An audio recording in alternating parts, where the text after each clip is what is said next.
ito actually, this is none of my business. Kaya lang kasi, alam mo Yeah. naman in this industry, Of parang, course. of course, when she passed on last year, parang, of course, parang, ang tanong, parang, so ano mangyayari? So, great wealth ni Amalia Yeah. Fuentes.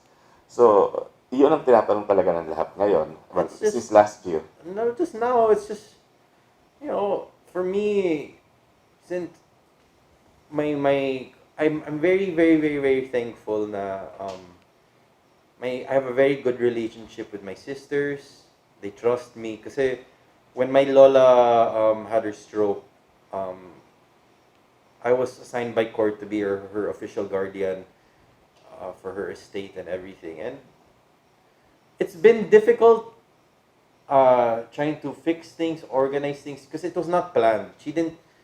I didn't think at that point she was thinking, it's very tragic how it happened, but she wasn't prepared for it to be that way. So all of her, let's say, her assets weren't in order. And like with any family, Weren't in order. yeah, parang yung she wasn't prepared, you know naman how it is in the Philippines with mga taxes and all of those types of things.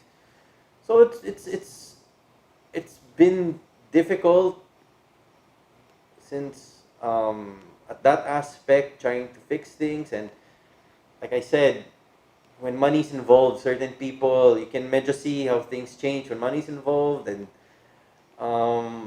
but again, I'm just thankful na I have a very kasi the only one naman at this point, it's just between me and my siblings lang naman, and they trust me and have a good relationship with them. It's just like with any legal process, especially in the Philippines, it just takes long. So, may inaayos pa ngayon mga It's just being fixed, the yeah. usual. It's a long process, especially since yun nga the paperwork wasn't, and there's always, it's sad, but there's always the type of people na when they know someone passes on, or they take advantage, but that's life. It's just something you just have to deal with, so I'm just so happy that you're here, and then I'm sure your lola is so proud of you because, di ba, parang, sometimes I'm like, Lola, why? Dapat you were be easier if you just left a note, manlang or something to make things easier. But I just always tell myself when things are really difficult, I always tell this to me, myself, my sisters, na I just see it as a gift. Na, it's a learning experience. It's a character building. It's like I was just thrown into the fire. Like all of a sudden, Alfonso, you have to take care of this, all of this weight. And me naman, before all of this, I just had a simple life lang. It's not, I didn't like having all these things and all of these, dealing with all these people. And overnight, I'm just responsible for it. Like all of her, let's say, prior arguments with other people or the other deals, I still am fixing it. But who else at this point? And I promised my lola when she was still alive na I'd take care of her, even though it was difficult, and but I still have to. And who else? From our family, my sisters, and ako yung only son, only apo. So I just have to be the one. hindi ako na lalaki. Oh, so it's like sometimes I would pray, Mama, sana you were alive. I wouldn't have all this stress, all these problems, because there would be no question. It's direct area, but it's just part of growing up. So, again, mali yung sinasabi ng tao, ang saswerte naman ng mga apo ni Amalia Fuentes. No. Kung alam lang nila. No, it's not. It's not. It's not easy. It's not easy at all. It's like I'll tell you, and I mean there's lots of news about it. I mean it's not a secret. Like it's not as easy as people think. It's lots of strings attached. There's lots of and I'm not even like a super. I just only observed it, but you could see the psychological toll it takes from someone like that. Imagine like when I would go through her old pictures and I found her old film reels. Like being living life that big and being those highs, and then when you have those lows that comes because of life, it takes a huge toll on your ego, on your. So it's difficult. Like, I always would make the joke with other people that I meet, not specifically mga artista na you would see all these rich people or, upper in society or whatever, they want to live the simple life. They want to live in the province, simple life, and you see the people in the province want to live, kala nila it's easy. It's different, and everything has their own Yeah, struggles and stresses involved. here you are, you wanting a simple life, but thrown into this affair. I think Yeah. it's very complicated Yeah. situation. Like, because I'm the kuya, like my younger sister, kasi she's really non-showbiz. At least she got to enjoy, like, she has a simple life lang, the usual, live in a condo, you do things a certain way. But like for me, it's been difficult, but, anything worth doing naman is always difficult. So that's like my driving force of like, I have to take care of my family. I have to take care of my family's legacy. So, and prepare for the next generation. If Arturo, my son, wants to get into show business, if that's his thing, if that's his calling, then I have to do my best to guide him. But I'd never pressure, because I know the stresses involved, even just how the tolls it would take on my parents, my cousins, my grandparents. So it's not easy. I'll tell people it's not easy. It's just a persona that people see, but behind closed doors, it's very, very difficult. It's very difficult. Pero the two other houses in this village, ano lang, yung isa is vacant for the The longest one, time, no? the one house near you, that vacant one. That house kasi, I call that like the golden era house. That was like when my mom was born, and I forgot who the architect was, but I would guess that was like my lola at her peak, and that's why my sister. Hopefully, I'm praying, Ate, if you can see this. My older sister, if she moves back to the Philippines, she'll take over there naman. Do you know the story there? There's ghosts. No, not well, no, yes, I know. Okay. Yeah.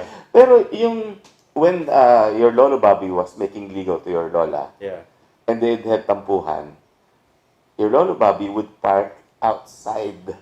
The entire time is outside lang. Doon lang tama that, I didn't know. Oh, tapos, and then siguro inaabot na ng morning. So, Nakita niya. naaawa siguro ang lola mo para sige nga, pumasok ka na, mag-breakfast ka na, sabati na sila. Pero, don't, hang on to that house because sa lahat ng pinakamaganda memories niyan. Yeah, that house talaga, even after when my lolo would have it rented out in the future, all the people who ever lived in that house, Siniswerte. very swerte. Like, sabi nila may multo daw, pero yung multo na daw doon, very swerte multo. Any family, kasi so many people would offer, after they moved out, they'd offer me money, like, we wanna buy the house. I'm like, I don't, it's parang family history. That's why I'm telling my sister, doon ka, yung multo doon, so swerte ka Siniswerte doon. siya doon. Oo, swerte ka doon. So, Well, yeah. of course, the other house naman at the corner, yun. Rent, more Yeah. rental na lang yun. Actually, kung di lang tayo neighbors, inireklamo ko na eh. That one kasi, yeah, that one needs major work, and it's more ano na lang, inherit ko na lang ganyan yan. So it's like, that's one project na me and my sisters are hoping to fix in the future kasi medyo chaotic talaga. That house has been medyo stressful in one way or another. But yeah. Pati drainage, yan yung hinahanap namin. Yeah. No, pero dito, do you stay in your mom's old room here? Yeah, that's my mom's old room. I renovated.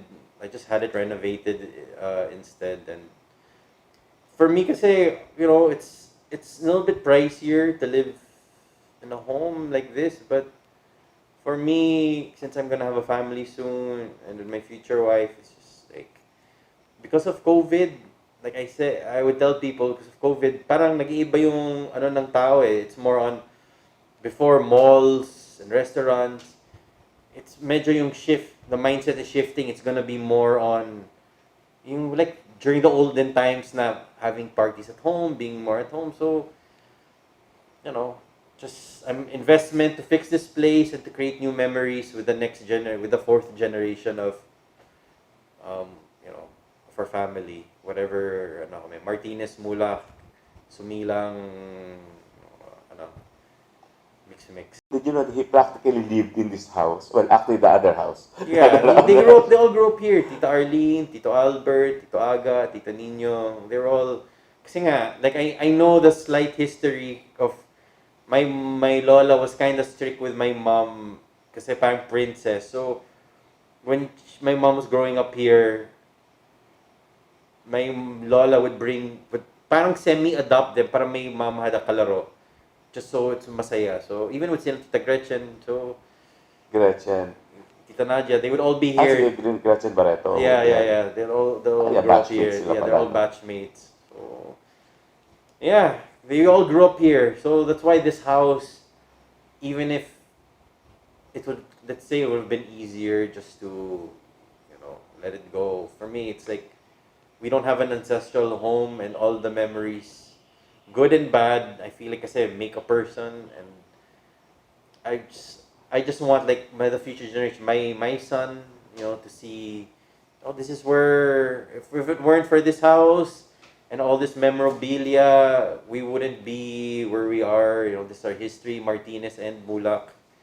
So yeah, it's exciting and scary, I guess. The Catholic part's hard. Anyway, to wrap it up, all I want to say is that I'm so proud of you. Oh, thank you. Your Lola, Amalia, you.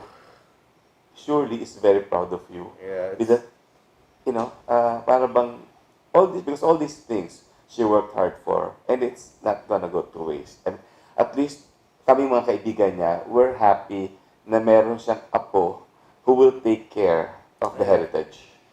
I hope. I mean, it's a very tall calling to do, and it hasn't been easy at all. Like I had to pause certain parts of my life to take care of this, but I just especially now I'm gonna be a future father. I really find, I don't know, maybe because it's a Filipino thing. I just find family very important, and like, a lot. I have some friends kasi na siguro, I don't know if it's a habit nowadays. Like people when they have bad memories, they try to forget it, and I feel like the good and the bad, what makes a clan or a family, and I'm just,